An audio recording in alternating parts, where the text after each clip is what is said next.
Sa mga hindi po nakakalimot mag-subscribe sa ating channel, ay naniniwala akong sila yung may busilak ang puso at mabuti ang kalooban. Salamat po sa inyo. Naway pagpalain pa kayo. Simulan na natin.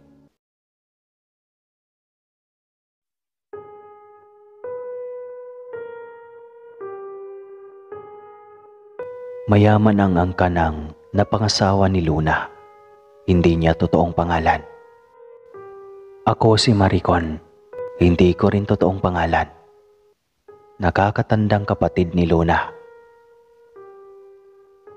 Sino nga ba ang hindi magkandara pa sa aking bunsong kapatid? Bukod sa maganda at maputi, sobrang tangkad din at mahubog ang katawan. Para itong birhen kong maihahalin tulad.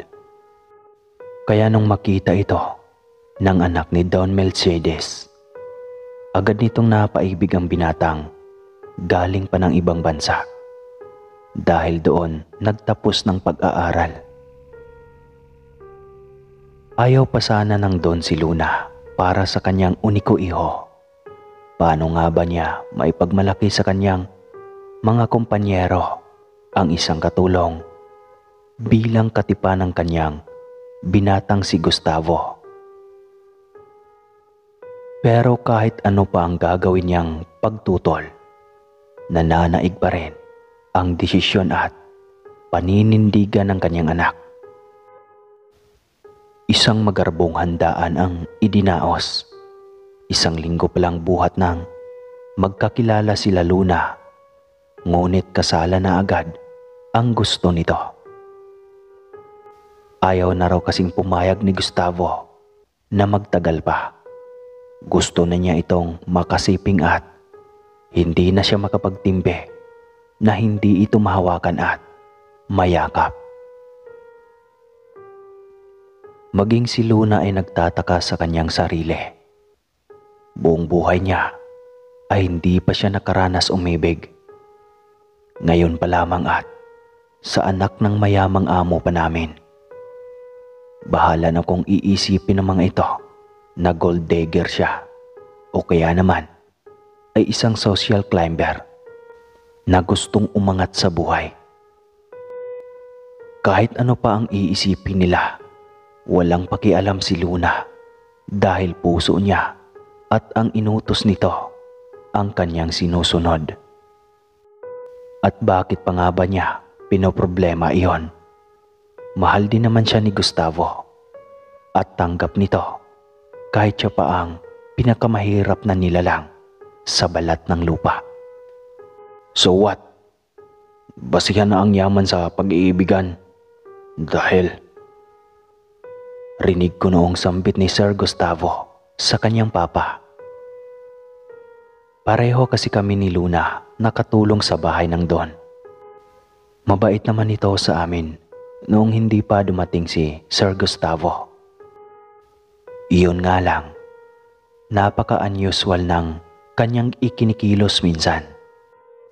Nakikita mo siya na nakatayo sa patio ng kanyang bakuran. Ngunit wala pang ang isang minuto kang nakatalikod. Mapapansin mo na lang ito na nasa likuran mo na. Pilyong nakangiti na tila ba ginugood time ka. Ganoon minsan ang Don, nakakatakot din. Minsan kasi parang multo na wala kang marinig na yapak. Ngunit bigla na lang magsasalita sa iyong likuran. Ilang buwan pa lang kami na namasukan sa kanilang bahay. Ngunit masasabi ko na talaga na napaka-misteryoso ng matanda. Maging sa iba pang bagay. Pero ipinagkibit balikat ko iyon. Marahil pinaglalaruan lang din ako ng aking isipan. Ikinasal na nga sina Luna at si Sir Gustavo. Ayaw pa sana ng mga magulang namin. Kaso desisyon pa rin ito ang masusunod. 23 na rin kasi ito, kaya May sarili na siyang desisyon para sa kanyang sarili. Pero ewan, para kasing mabigat talaga ang loob ng aking mga magulang na pumayag sa kanilang pag-iisang dibdib. Tumira sila sa malaking bahay na nasa gitna ng hasyenda. Pag-aari ito ng papa ni Gustavo na ngayon ay ipinamana na sa kanya. Ilang buwan pa lang sila na nakatira roon. Minsan nang payagan ako ng doon, nadalawin ko ang aking kapatid na si Luna ay anong tuwa ko. Nabalitaan ko rin na buntis pala ito at hindi isa, kung hindi, 3 pa.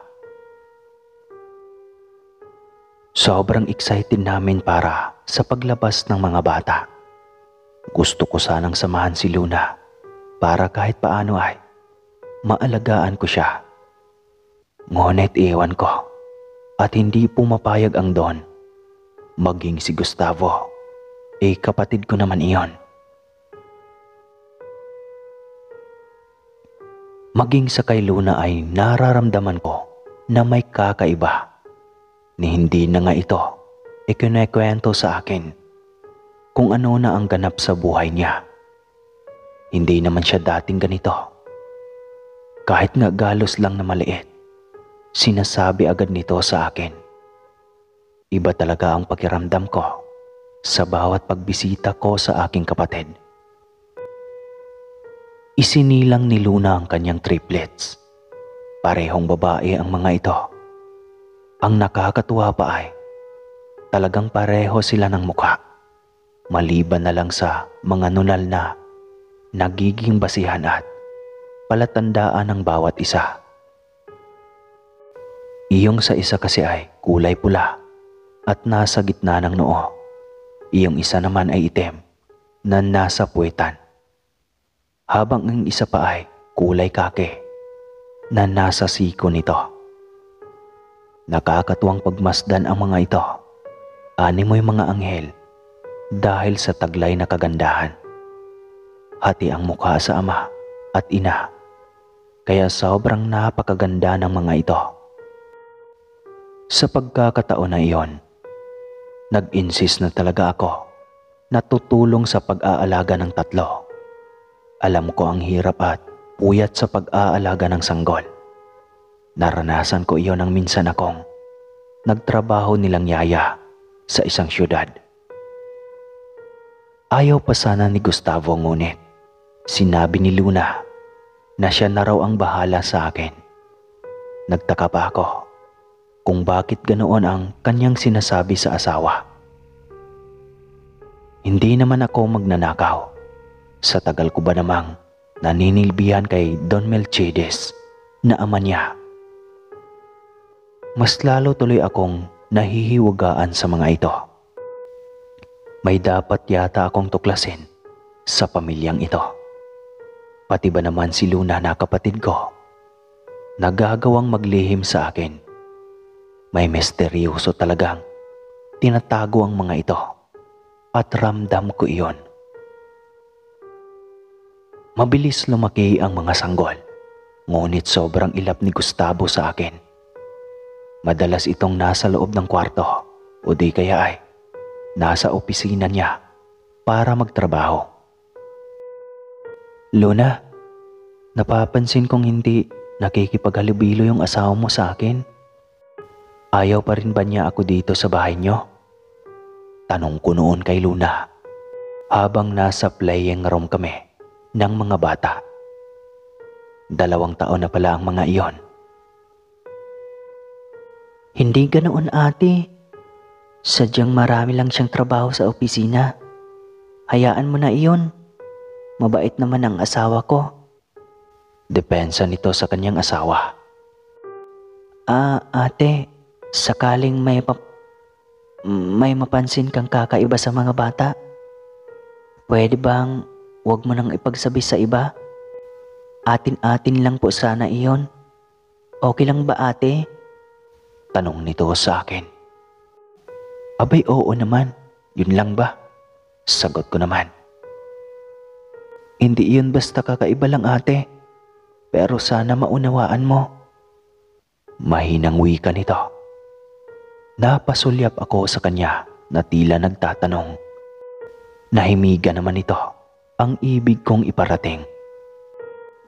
Basta ate, malalaman mo rin iyan pagdating ng panahon. Pero sana kagaya ko, handa ka rin tanggapin ang katauhan ng mga ito. Malungkot na wika nito na lalong nagpalito sa aking pag-iisip. Dumating ang birthday party ng mga bata. 3 taon na ang mga ito.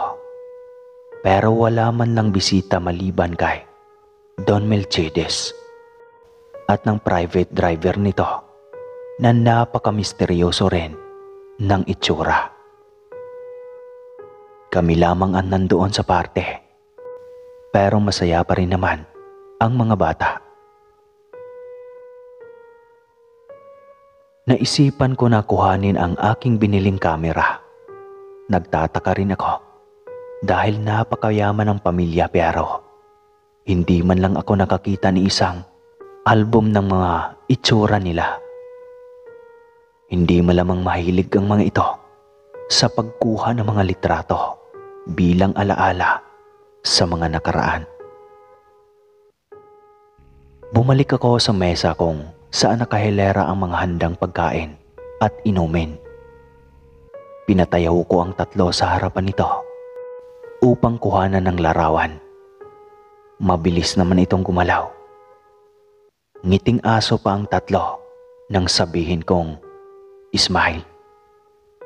Ngunit ganun na lamang ang aking gulat nang biglang magsitilian ang mga ito habang tinatakpan ang mga mata nang mailawan ng aking kamera. "Don't they inform you they are afraid of light? May phobia sila sa ganyan. Tsaka walang pahintulot sa akin yan." Galit na sigaw ni Gustavo. Bigla akong nakaramdam ng takot dahil sa panlilisik ng mga mata niya.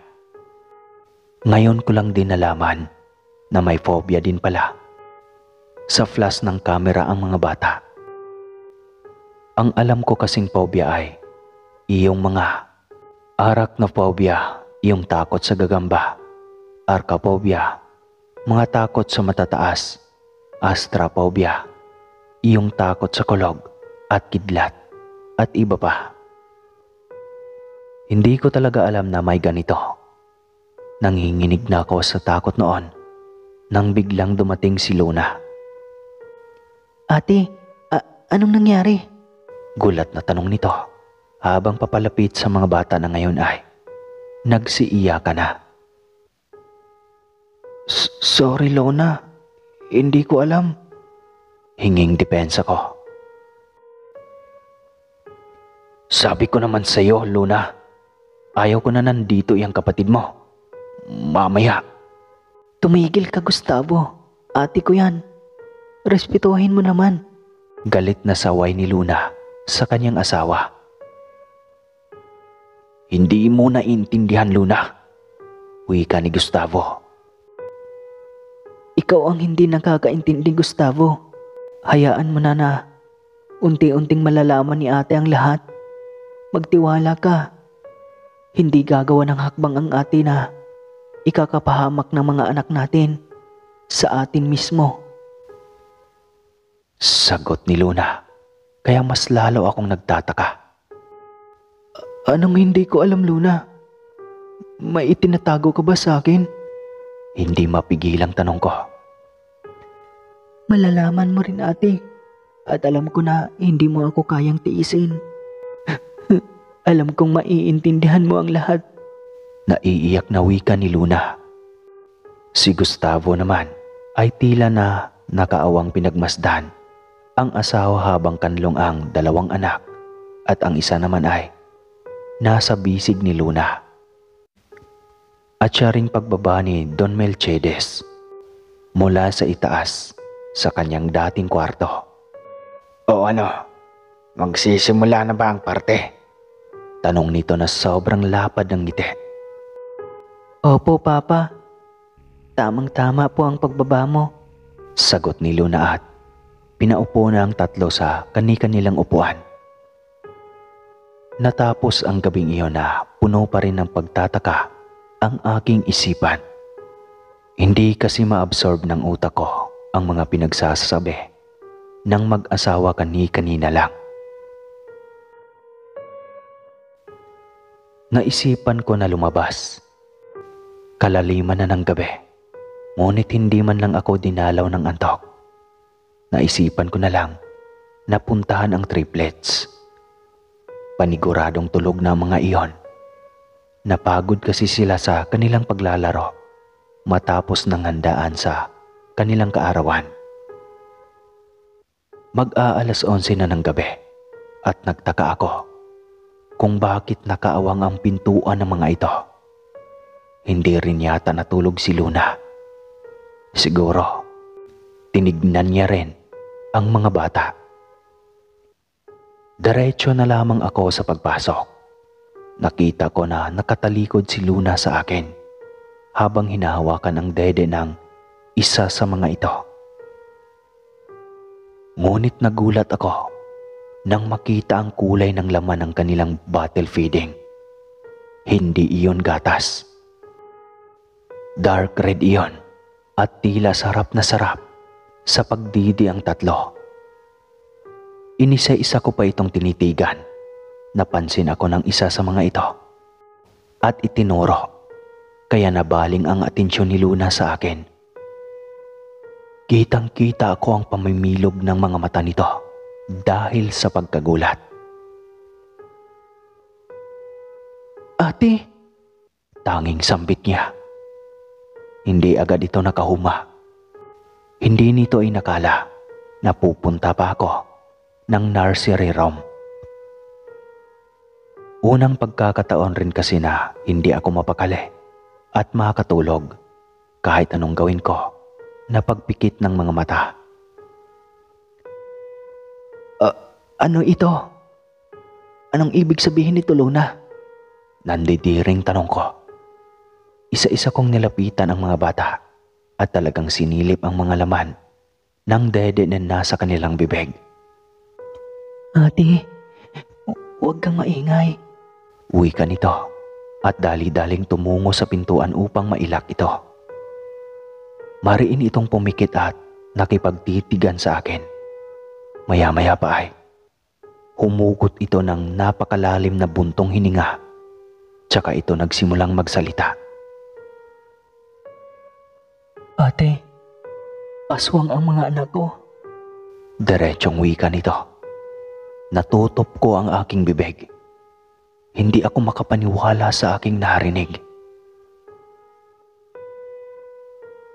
"Nagbibiro ka, di ba?" Tila naiiyak na tanong ko. Parang ayaw kong tanggapin. Aswang ang mga pamangkin ko. "Hindi, ate. Totoo lahat ito. Aswang si Don Melchades, ang papa. Maging si Gustavo na aking asawa. Pero tanggap ko iyon kasi mahal ko siya. At mabait naman siya, ate. Hindi rin naman niya ginustong maging ganito ang buhay niya. Kaya sana, ate, mananatiling lihim ang lahat ng ito. Maipapangako mo ba, ate? Pakiusap." Umiiyak ng pakiusap ng aking kapatid. "Oo naman. Basta siguraduhin mo na hindi ka mapapahamak pagdating ng panahon." Ang tanging sambit ko na lamang sa aking kapatid. Kahit pa ang totoo ay mabigat iyong tanggapin. "Hindi, ate. Pangako iyan," sagot nito. Niyakap ko na lamang ito ng mahigpit. Parang gusto kong gumising sa mga oras na iyon at sasabihin, sobrang sama ng aking panaginip. Pero hindi iyon ganoon. Hindi panaginip ang lahat ng kaganapan. Kaya kailangan kong tanggapin, alang-alang sa aking kapatid na nagmahal ng lubusan, na handang sumugal ng kanyang buhay sa ngalan ng pag-ibig at wagas na pagmamahal. Paglabas ko ng kwarto ay dumiretso ako sa rooftop. Gusto kong makalanghap ng sariwang hangin dahil tila biglang sumikip ang aking dibdib sa natuklasan. Ngunit hindi pa man ako nakaupo roon nang mapansin ko ang malaking nilalang na lumilipad sa di kalayuan. Ewan ko kung bakit hindi ako nakaramdam ng takot. At patakbo pa akong lumapit upang makita ito sa malapitan. Tsaka lang ako nakaramdam ng takot nang bumaling sa akin ang sobrang pangit na nilalang. Mukha itong malaking panike at nakalabas ang mga ugat sa katawan. Ngunit sobrang itim ng mga mayayabong nitong mga buhok sa katawan. Natigilan ako nang nagbabadya itong lumipad sa aking kinaroroonan. Hindi na nga ako makagalaw pa sa gulat. At bigla ay nasa aking harapan na ang malaking aswang na kanina pa gumugulo sa aking isipan. Alam ko kung sino ka. Ano? Gusto mo ba akong kainin para wala nang may makakaalam ng sekreto mo? Okay lang napatayin mo ako. Gustavo, huwag lang si Luna. Huwag ang kapatid ko. Minahal ka niya ng lubusan. Tinanggap kahit alam niyang maaaring malagay sa peligro ang kanyang buhay. Binigyan ka niya ng anak. Kaya sana, ikaw ang poprotekta sa kanya. Maipangako mo ba yan sa akin, Gustavo? Wika na litanya ko sa nilalang na aking kaharap. Yumuko ito at tila ba isang tuta na inaamo. Wala ring boses na lumalabas sa kanyang bibig. Hindi ko alam kung ano ang tumatakbo sa kanyang isip. Ilang sandali pa ay lumipad na ito papalayo. Hindi ko alam kung saang direksyon ito pupunta. Napangiti na lamang ako habang nanlulumo. Sa ganda ng kapatid kong si Luna, isang aswang pala ang mabigyan niya ng kanyang lahi. Ang kaso, hindi ito ordinaryong aswang. Isang bilyonaryong aswang na kayang ibigay lahat ng luho niya sa buhay. Naiisip ko ring hindi basihan ang panlabas na kaanyuan. Minsan kasi, kung sino pa ang may napakagwapong mukha, sila pa ang may nakatagong katauhan na siyang mapanlinlang sa lahat. Kinabukasan, maaga akong kinausap ni Gustavo. Hindi ako nagpahalata na nandidiri sa katauhan niya. Aaminin ko man o sa hindi, alam ko sa sarili ko na hindi ko pa rin tanggap na isang aswang ang asawa ng kapatid ko, ang ama ng mga pamangkin ko. Pero kailangan ko pa rin tanggapin alang-alang sa aking kapatid. Ate Maricon, salamat dahil hindi ka umalis kahit na alam mo na ang lahat. Akala ko kasi noon, kamuhian mo ako at ilayo sa kapatid mo sakaling malaman mo ang lahat. Patawad ate, sana tanggapin mo ng buo ang aming katauhan. Wika ni Gustavo sa akin na naluluha na. Oo naman, pamilya na tayo Gustavo. Ang mga anak ninyo ay pamangkin ko. Basta gaya ng hinihiling ko sa iyo, protektahan mo ang asawa at mga anak mo, anuman ang mangyari. Sa iyo ko ipinagkatiwala ang mga iyon. Siyempre, hindi ko hawak ang bukas. Malay mo bukas pala, mag-aasawa na rin ako. Kaya hindi ako palaging narito para sa kanila. Sana maintindihan mo ang ibig kong sabihin na mahaba-habang paliwanag ko sa kanya. Oo naman ate, alam ko at naiintindihan ko. Sobrang salamat talaga. Sagot nito sa akin. Sabay niyakap ako nito. Alam niyo mga kaaswang, hindi unfair ang buhay. Lahat tayo ay pantay sa mata ni Bathala. Ano man ang mayroon ka, at wala sa iba.